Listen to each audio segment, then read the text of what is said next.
నేత్రపటలం, నేత్రపటలాన్ని retina అని కూడా అంటాము. ఇది లోపలి స్తరం.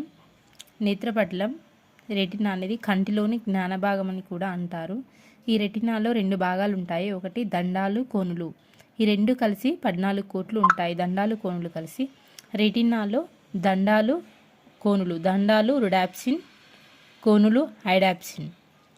ఈ రొడాప్సిన్ అనేది బ్లాక్ అండ్ వైట్ కలర్స్ ఉంటుంది. బ్లాక్ అండ్ వైట్ కలర్స్ మాత్రమే చూడగలం. కోనుల్లో ఐడాప్సిన్ ఉంటుంది. బ్లూ అండ్ వైట్ తప్ప మిగిలిన రంగులన్నీ చూడవచ్చును. దండాలు 15% ఉంటే కోనులు 1% ఉంటాయి. 15:1. దండాలు, కోనులు 15:1. అదే కోనులు దండాలు అయితే 1:15. దండాలు, కోనులు 15:1. ఇక్కడ కంటి యొక్క లోపలి భాగాన్ని శుభ్రం చేసేవి కచవత్ కక్ష, నేత్రోదయ కక్ష అంటాం. కంటి యొక్క బయటి భాగాన్ని శుభ్రం చేసేవి అశ్రు గ్రంథులు.